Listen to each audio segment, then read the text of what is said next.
welcome the people that come to our station every week, which is Indiana, Michigan, Illinois, Tri-State Incorporated. CIT, which stands for Corporate Industry and Technology Alliance, USA. IMI is news, advanced perspective, serving youth, disabled, seniors, and veterans. We're going to ask you to have Mr. Nazar to offer us prayer as we begin this program. Thank you, Brother Ivy, and good evening. I have a few words to say during this prayer.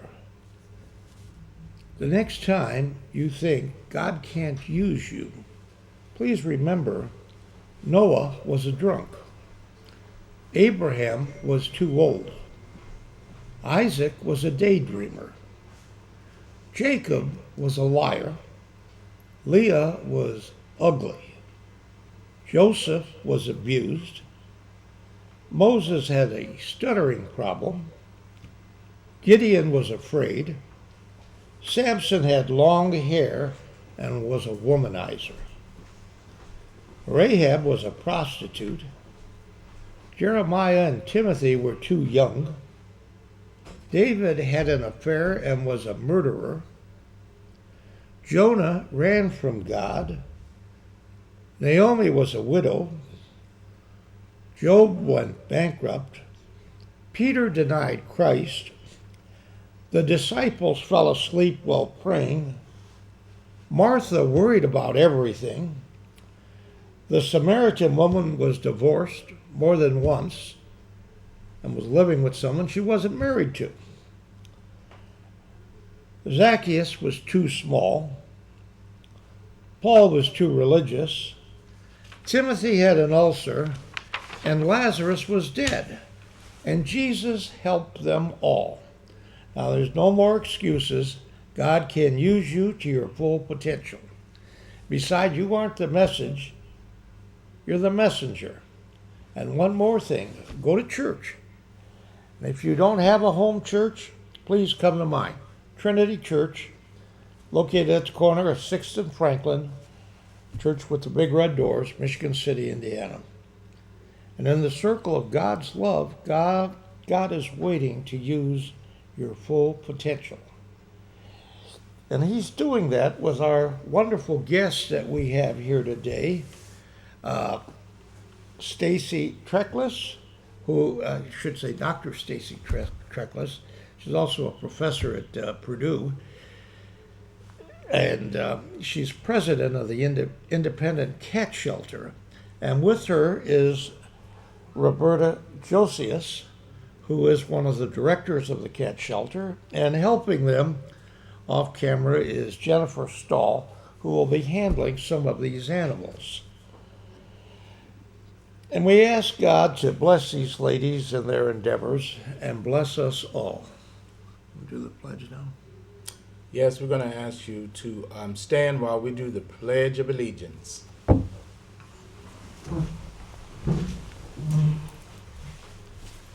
I pledge allegiance to the flag of the United States of America and to the republic for which it stands, one nation, under God, indivisible, with liberty and justice for all.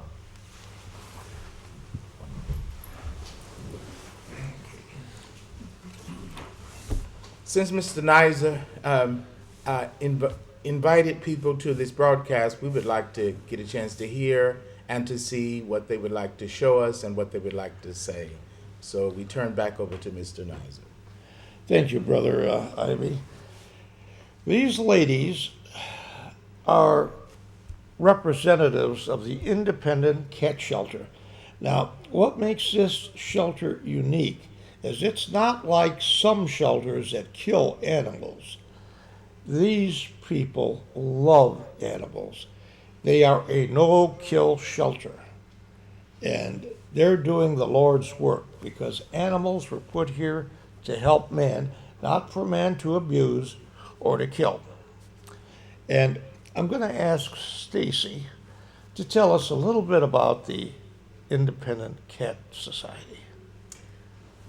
Well, our shelter was actually formed in 1977 by several really dedicated folks to the cause of no-kill shelters. We were one of the very first in the area, which is really kind of something now when you look back and think about all the work they were doing, 36 years ago. And now today we're still at the same well, actually we've moved a few times, but we've been at the place where we are now, which is right at the corner of Route 6 and County Line Road in Westville. Right there on the corner. You'll be seeing us much more visibly soon. We'll have a nice sign put up on the corner. It's just being put in. And we've been taking care of our cats there for many years and hopefully continue to do so for many more years to come. I asked you this question earlier, but I want our listening audience to know the answer to this. When you have a cat that you can't adopt out, what do you do? Well, they stay with us. The ICS is their home. And we've had cats that have been there their entire lives. Just because for whatever reason they get overlooked, maybe they're too shy or they just didn't find the right person to take them home, so they stay with us as long as they can, as long as they live. Now, you're holding, Roberta, you're holding a beautiful animal there. Tell us about it.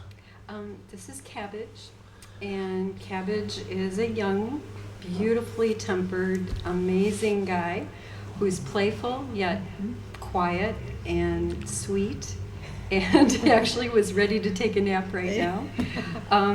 He stands a good chance, I think, of being adopted. This is just an ideal pet for just about any activity level, any family.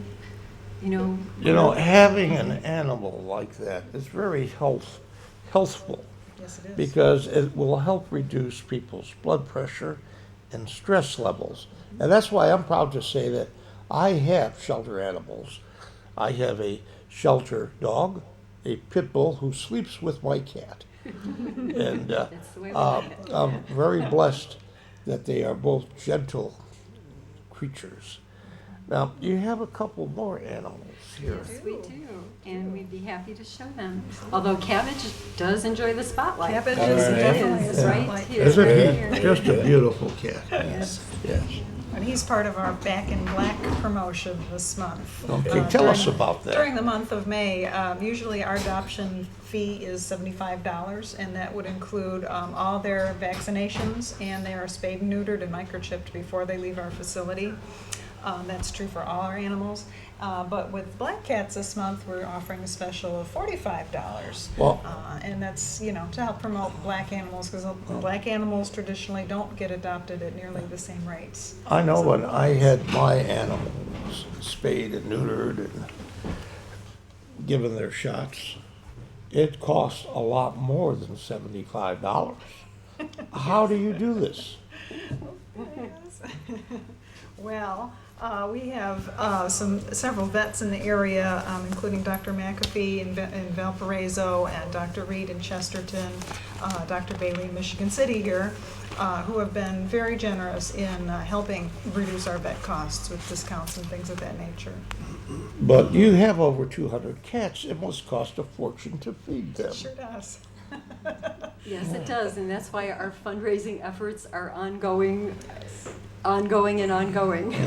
We run almost totally off of donations, and sometimes Roberta is good enough to get us a grant or two, and she's been phenomenal at getting grants. That's very good. If people wanted to donate to your work, how could they do that? Well, there's several ways, actually. We do have a website, catsociety.org, and people can donate online there and learn all about our organization and things like that. They can also come stop by the shelter, or they could even, just mail in a check. Our address is P.O. Box 735, Westville, Indiana 46391. Right. You're also a not-for-profit organization, so that contributions to the Independent Cat Society are tax deductible. Fully tax deductible. Yes. And this is a wonderful organization. I've had some firsthand experience with them when I had a feral cat take up residence in my home. And I did not want to send it to the Humane Society where I was certain it would be killed. I didn't believe in that. But the Independent Cat Society took this wild cat in. And I'm sure they saved its life. We wouldn't, I couldn't bear to think of this animal, as wild as it was, being euthanized.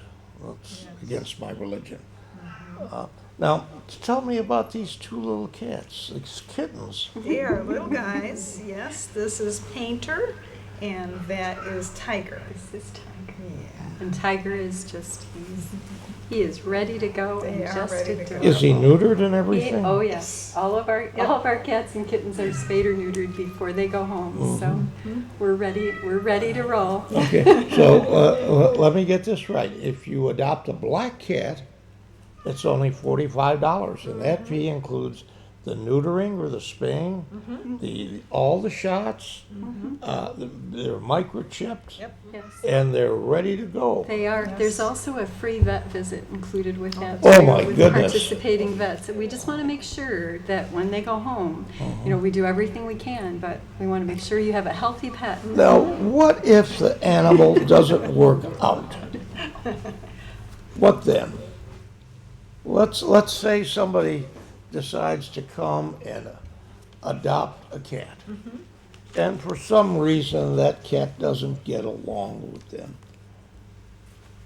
Well, we try to work with folks. We have several longtime volunteers and staff members who are really good at helping people work through some of those issues. But if they're not work throughable for whatever reason, and sometimes people have extenuating circumstances in their lives that have them have to give up their animals. All of our cats, we want them back. If something ever happens, we take them back, and that's the end of it. And they always have a home at ICS. That is wonderful. What's your opinion of that, Brother Ivy? It's a wonderful thing to have the cats and animals taken care of because people love cats and dogs and what have you. They love the comfort they bring, the laughter.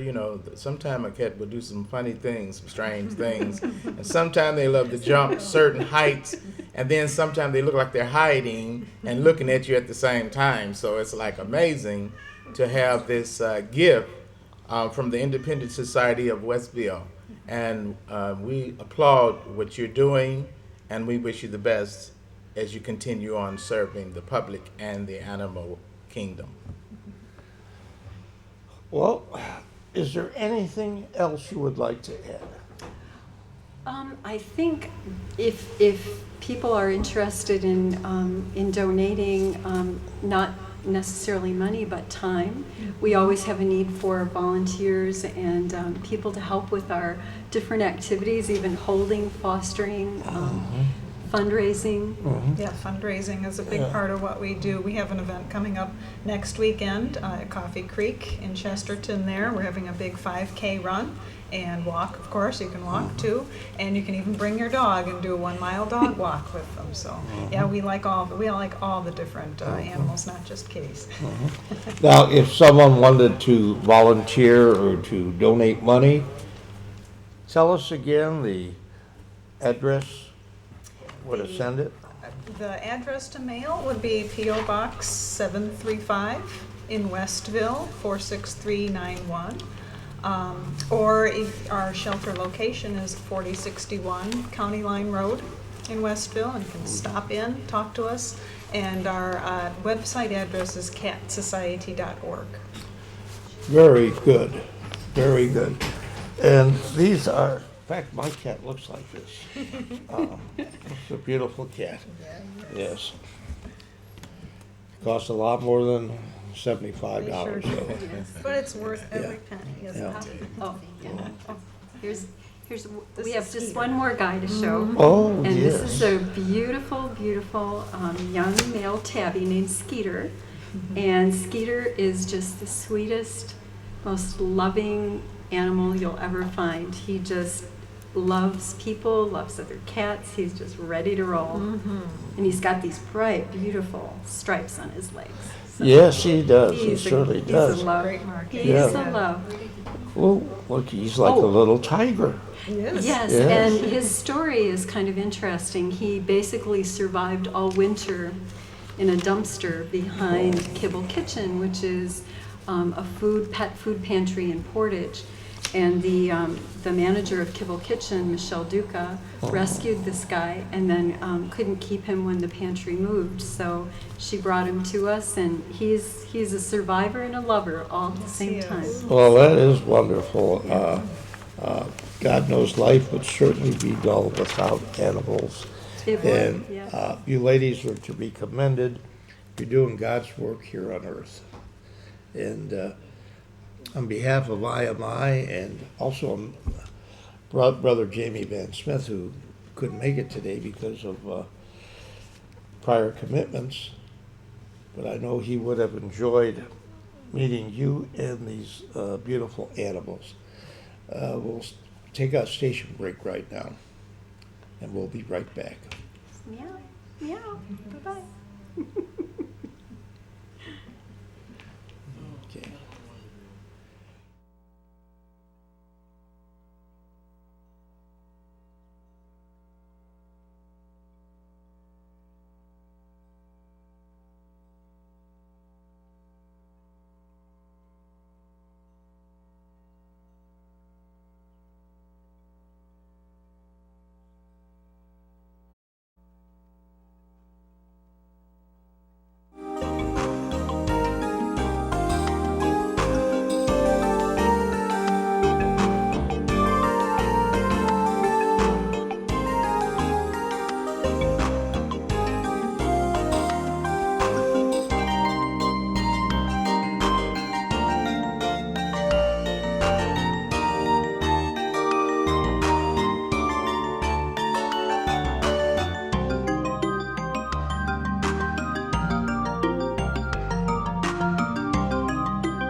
Welcome back.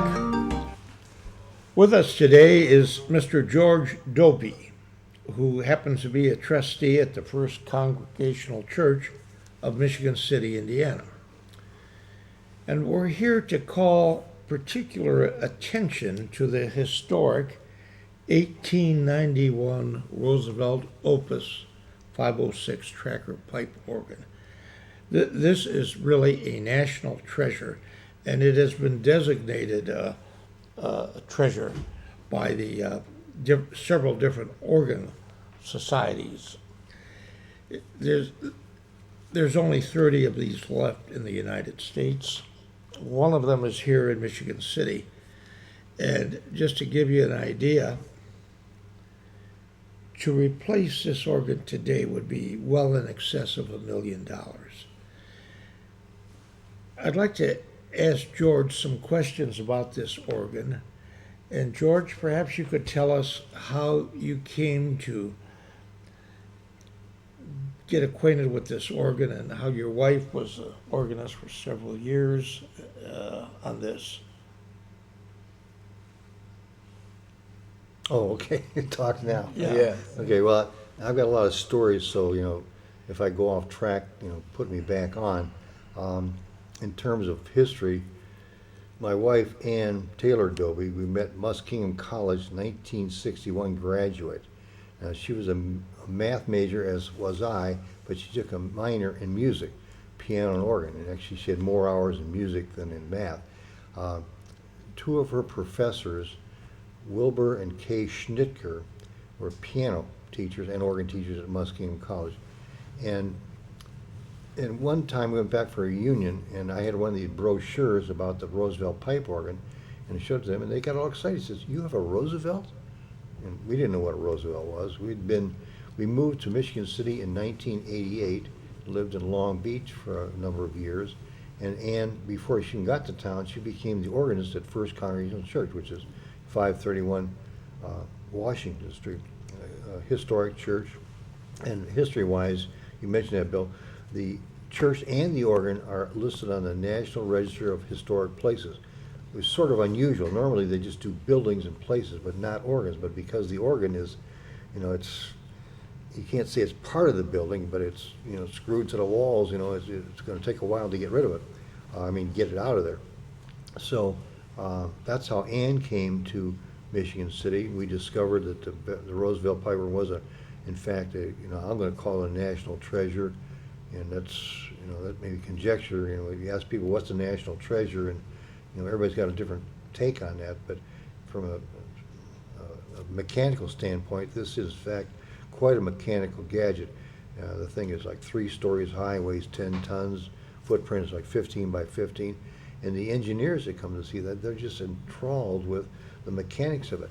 Now, a tracker organ, as you mentioned, we were talking about 14th, 15th century technology. It's all mechanical. You press the keys, and there's no electronics in there. It's levers and rods and pulleys and things that make the pipes open. And you can imagine the Rube Goldberg type of mechanism you have to get something to go up 3 stories. There's a massive amount of wind, too. There's a big blower in the basement. In the old days, it used to be a water wheel. The city would supply churches water to spin a wheel to build up the bellows for the air pressure. And it's a low-pressure organ. It's like 3.5 inches of mercury, as opposed to, say, one that may be twice that pressure.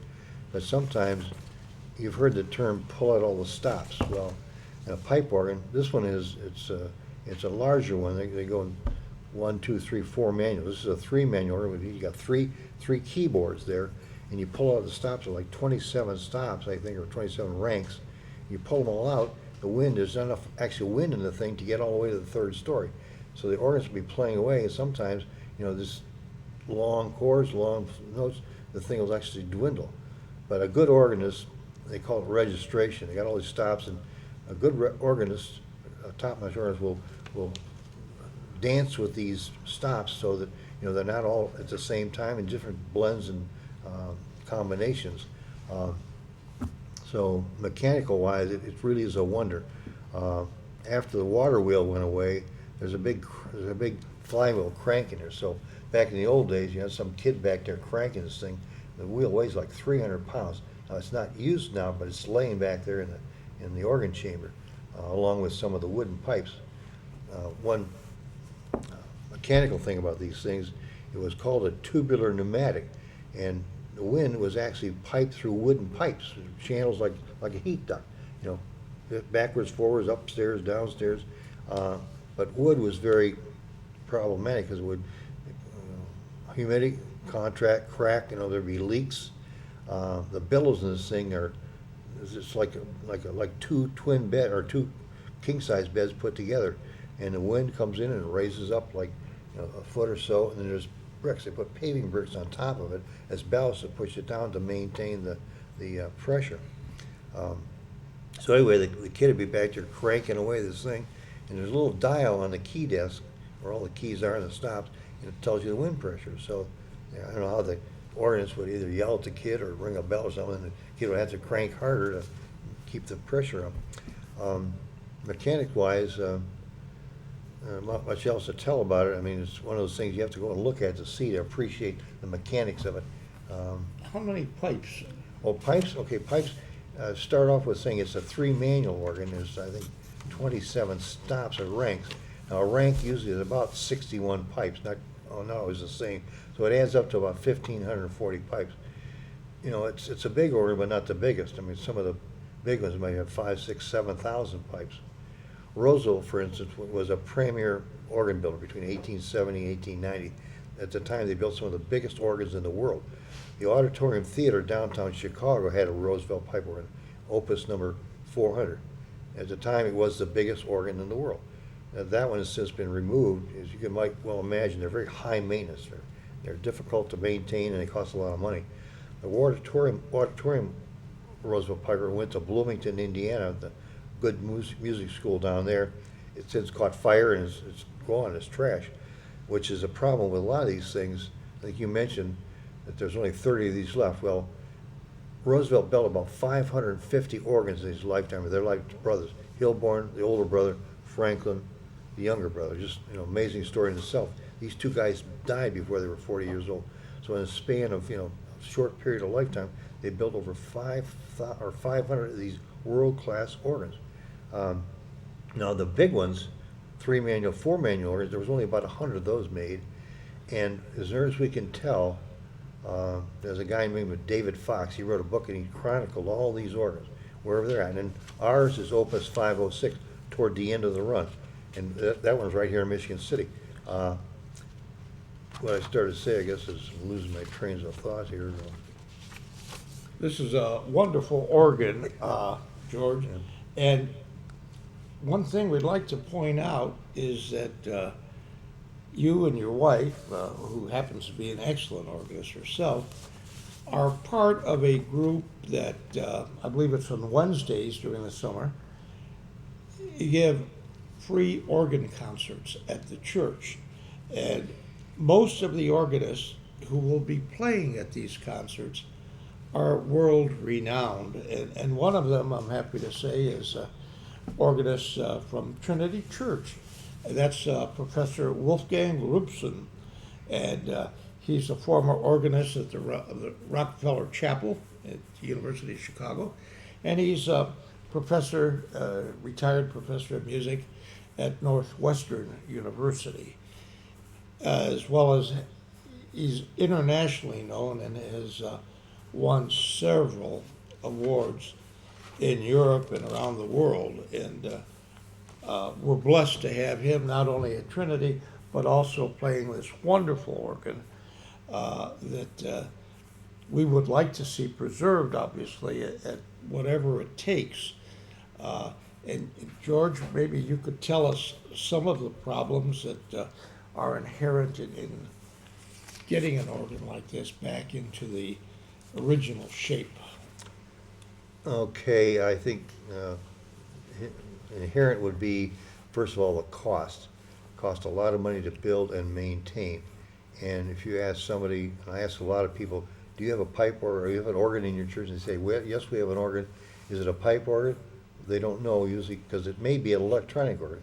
Electronic is much smaller, cheaper, easier to maintain and buy and take care of. So cost is a main factor. But now a real organ aficionado will be able to tell you right away, what a pipe organ sounds like. You mentioned before the Organ Historical Society, which is an international organization, and they have chapters in major cities. And once a year they have a conference. This year it's going to be in Syracuse, New York, and I'm going to go to that conference because we have Opus 520 or 506 here in Michigan City. Opus 520 is in Syracuse, New York, and I'm going to go visit that. And part of my intent is to interview the people that saved that organ, because how do you raise $1 million to save an organ? You've got to have somebody that appreciates the history, the music, the mechanics, and has some money to spend on it. So it's a very slim sliver of people. So I'm going to go talk to these people and say, how did you do it? What was the fire? What was the lightning rod that saved this organ? And I tell Wolfgang all the time. I said, Wolfgang, you're the lightning rod for this project. If you want to do it, it'll happen. I'm just a talker. I'll find the money, and I firmly believe money is no problem. The problem is the dog work to find the money. Just talking, publicizing things. And Bill, you mentioned the noon Wednesday on all through the summer, all June, July, and August, every Wednesday at noon, First Congregational Church building at 531 Washington Street. The church now we have a new congregation in there. It's air conditioned, so it's a little comfortable. And we do, in fact, have national, international organists. The reason they come they come there because the organ, of course, was world famous in itself, but it's just like driving a Model A. It's all mechanical, but it's just got sounds, and the organist will tell you, the mechanics of the thing are problematic. The pipes are split, the wind is hard to get there, but the pipes themselves are the valuable. It's like I tell people, it's like a Stradivarius violin. It's the Stradivarius of pipe organs. It's not maybe the best pipe organ, but it's like maybe the top 5 brands of pipes. And people that know this thing say they'll line these pipes up with any pipes that have ever been made. So that excites me. And with the amazing thing about it, it's right here in Michigan City. It's been here for 100 years. This 1891 manufacture we bought it used in 1910. So it's been there 100 years, used. And we went to disrepair. When Ann and I got there in 1988, the thing would hardly play. And I told, she would complain. She'd come on a cold winter morning, the thing, something wouldn't play at all. Sometimes it was just the 3 manuals, whatever they're called, like only 1 manual would work. And I say, well, quit complaining. You've got 500, you got 1,500 pipes. Play the 500 that'll work. She said, you don't know nothing. So she got mad and quit and went to work for the Lathers. But, so she goes back she'll be there this summer along with area organs right from Michigan City. A lot of them come from Chicago, and these are big time organs. These are people, that's their living. They have their doctrine how to play the organ. They're choir directors, organs from big churches all over Chicago, man. But they come just because they like the organ. We pay them gas money maybe, but that's about it. They come for the love of the organ. And it's free. The concert is free, yeah. We put a basket out there because we take donations for the The free maintenance. will donation, yes. Tune it. It takes some money to tune it. Yeah. Mhm. George, what would you like to see happen to that organ? Okay, sometimes I think in life there are no accidents. We've been there for 30 years, 1 block over from Trinity Cathedral, Trinity Episcopal Church. And all along comes Wolfgang Rupson, who is an internationally famous organist.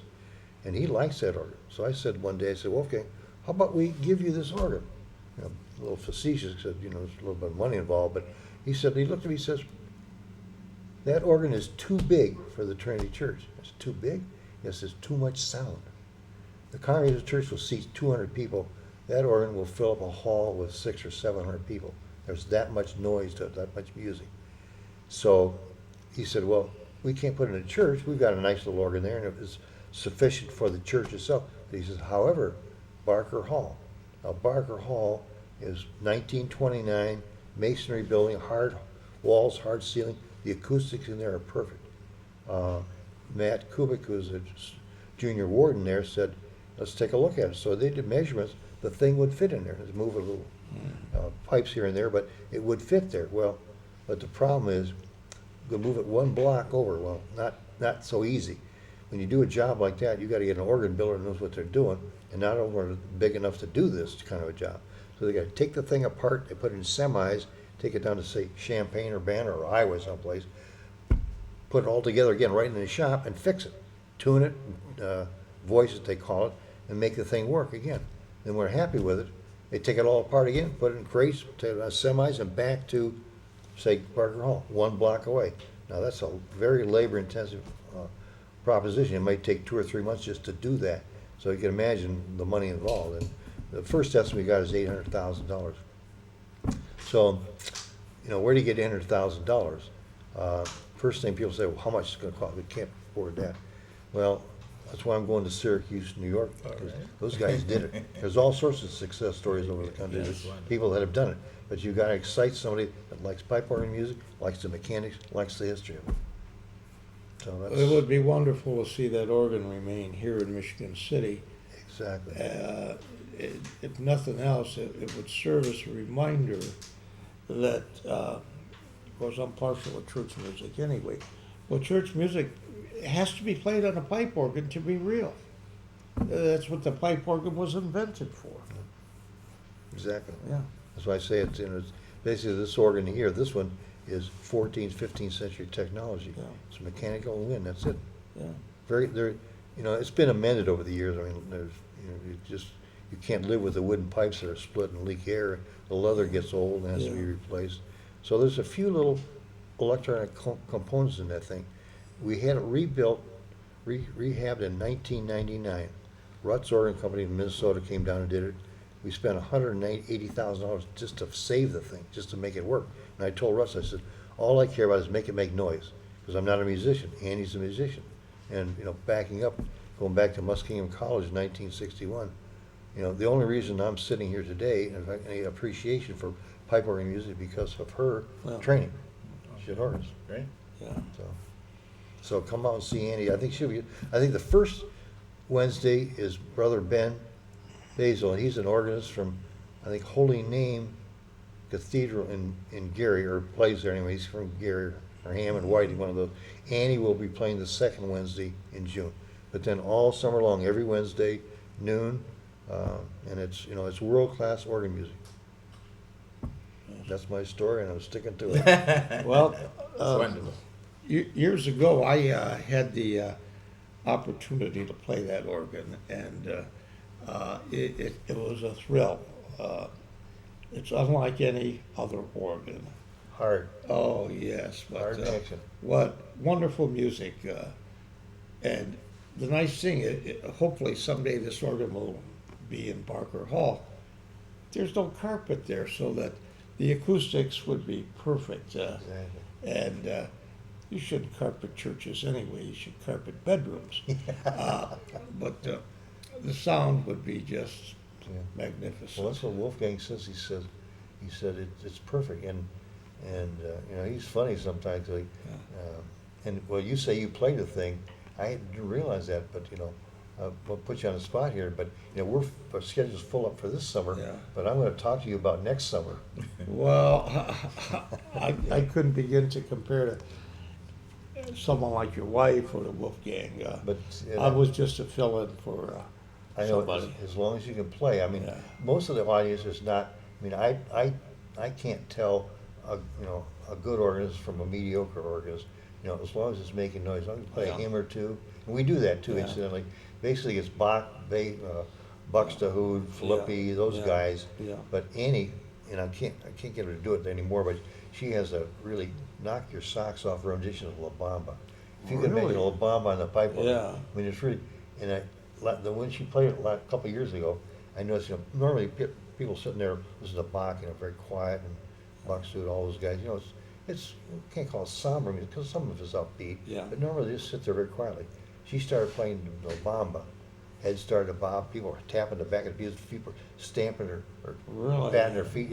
It's a very infectious tone, and it works well on the organ. And also, I started to mention that sometimes the organist, they might bring somebody else along, make a solo for a song.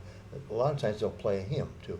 Like if you got an old favorite hymn, sometimes they'll take a request. More of the time they've already figured out they'll have a lead in that's a take off on that particular hymn, and then they sing the hymn. And Wolfgang, he's funny. I said, I went to him last Sunday. I said, "Well, Wolfgang, that was a wonderful postlude." And I said, "Who wrote that?" He says, "I did." And Well, he did. He's an excellent composer, and I don't know if you noticed, but last Sunday, the priest mentioned something about when he was a youngster, somebody issued an altar call. Well, after the sermon, Wolfgang played the music that would normally accompany an altar call. So he has a wonderful sense of humor, as well as being an excellent Well, he's a musician. genius, really. I mean, he's got it all in his head. He'll Yeah. take any particular piece, improvise it. And I said, 2 years ago, I said, come and play? He said, yeah, I'll come twice. So he played as a normal program. Yeah. He says, I want you to give me all the favorite congregational hymns. And he'll improvise on them. He Yeah. did the whole program. So I gave him a whole list of hymns. And he said, I don't like that one, I don't like that one. But he's on 45 minutes of improvising on hymns. It's wonderful. I mean, the guy's a genius. Oh, yes. We're fortunate to have him. Exactly. Well, and see, and I say there are no accents. We've been living there for 30 years. Here's this guy right down a block over Yeah. who likes this organ, and he'll be the one that'll cause the publicity to get Yeah. that thing moved. Well, let's hope that does get done, because I know personally I would love to see it in Barker Hall. And I know you would too. It would be a good home for it. And I think And a good home for the people of Michigan City, because Barker Hall isn't just Trinity Church. It's for the city, and to have people have an opportunity to listen to something like that is really wonderful, and something that should be done. well, I think that even from an economic standpoint, we live in New Buffalo now, we're 10 minutes away, but, I think of this whole section of the country as, people come here from foreign lands all over the world because of the beaches and the sand and the lake. Yeah. And I asked them, why you come here? Well, it's for the beaches. And they can't tell the difference between Michigan and Indiana and Illinois. No. They don't know where the county line is. They don't know where the city line is. They come for the whole package. That's So right. I'm saying that it's a destination, a world-class destination for a lot of people. And, so why not have what I call this jewel, this national treasure in Oregon here is just another piece of this entire area. That's very interesting, George, and I want to thank you for coming. Brother Ivy, do you have any comments or? Well, I am a musician, and the idea of hearing a pipe organ whenever I go into a church that has a pipe organ, it is amazing just to look at the organ. First of all, it's stretched out, it's up high, it's tall. The pipes go all the way to the rafters, and we're like, wow. And so then we get in there, then look at it, and we say, well, I don't know if I can. I played the regular organ, the piano, but I haven't been able to know all of the precepts and all the pull out and the bars, and then there's a pedal that goes at the bottom that you lift up and down, helping the wind to flow through it. And so it's just an honor that there is one in Michigan City. We're honored to have that here, and we wouldn't like it to go anywhere else. So somebody better get stirred up and get ready to do something so we can save our heritage and our blessing, the things that were put here in the past and at this present time. We're just honored to have you here on the broadcast, Mr. Dobie, and keep on fighting for the pipe organ so that we can hear those wonderful, great, gracious sounds. Thank you again, George. We're glad you're here. We're going to take a break right now, but when we come back, Sister Shelley is going to honor us with a poem, and I think it contains reference to both veterans, because Veterans Day or Memorial Day is really, on Monday, and we should never forget our veterans. A lot of them have died for us, and I'm sure that the poem that Sister Shelley has will touch on that. And we'll be right back. Stay tuned.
Thank you and welcome back again.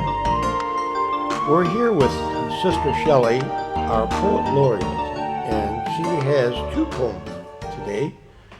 The first one is about cats, and the second one is about veterans.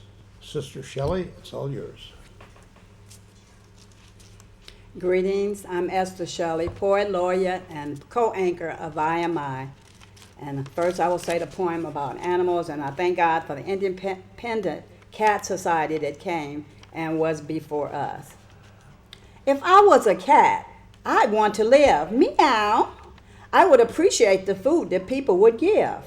I would hope that my owner would be someone who cared. They wouldn't allow people to treat me wrong. They would have certainly dared.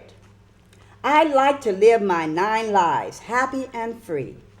I would be glad to be around people that I knew loved me. Please love me, don't put me down. I can be a nice pet. I could be a companion that you could never forget. And I had wrote a part about dog. I didn't know if they was, had different animals. So this is about a dog. If I was a dog, I'd guard your house. Whoop, whoop. When no one is prowling, I'd be as quiet as a mouse. I'd bring you your house shoes. We go for long walks. I would learn human language. Then we could talk. I'd give anything if I could live. I have so much dedication that I could give. I'd be a great companion. Just try and see. I'll be your friend. You can count on me. Oh, that was excellent, Sister Shelley. Excellent. Thank you. Makes me want to go out and adopt another animal. You said she has another poem for us? Yes, she has a poem about the That's veterans. very great. Wonderful. And the name of this poem is We Remember. Today we remember our loved ones, the ones that have gone on before. Many have given their service as they traveled from shore to shore. They went through strategic training. Their goals was to master the trade. With constant work and determination, they achieved the highest of grades. They stood in the heat of the battle, some wounded, some taken away. Interrogated for long hours, looking forward to a rescue day. Yes, some was rescued, and others left behind. And yes, there were those that died for their country, lost and out of time. But they shall be remembered for their love and sacrifice. We honor and salute them. They gave the ultimate gift, their life. Whatever branch of service, we commend you and give you your props. Navy, Marines, U.S. Army, or Air Force, the honor never stops. You're loved and you're remembered through the good times and the bad. The expression on your face when you were happy and when you were also sad. We thank you and we respect you for a job well done. Your service will never be forgotten. In our hearts, you are number one. That was excellent, Sister Shelley. Excellent. I might point out that we can be very thankful that there's veterans, because if there wasn't, we wouldn't be speaking English today. Stop and think about that for a minute. We'd be speaking Japanese or German, or maybe some other language. But the veterans have done more to keep this country safe than anyone. And we owe them a big debt of gratitude. I might point out that IMI, we're a public benefit, not-for-profit corporation. And we're dedicated to helping the youth of this country, the veterans, the senior citizens, the disabled, and anyone who needs help. We're here for them. If you'd like to be a member of IMI, please call us or write us. We'll have our Brother Smith's address is shown there on the screen.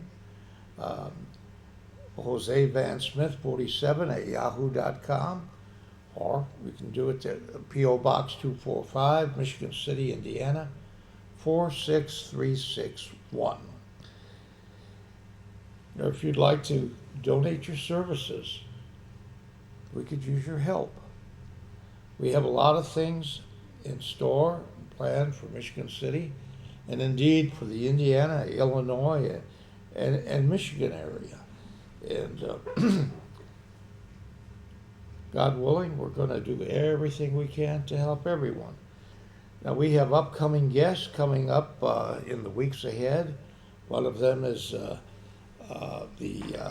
parish administrator of Queen of All Saints Church, Father Kevin Huber. We'll also be having the new minister at Trinity coming on. Tanya Schiff. And we'll be having other ministers from other churches coming on. And I take this opportunity to remind you, if you have a home church, please go to it. If you don't have a home church, find one. If you don't want to look for one, come to mine. You're welcome. Brother Ivy, I know you have some words to say about a friend of ours who was recently departed. Yes, I'd like to have a moment of silence in honor of Thomas Lee Tucker Garrett. He recently passed, and he once was a part of the Housing Authority members who rented there, and then he moved. But we're going to miss you, Tommy, and so we're going to bow our head in a moment of silence.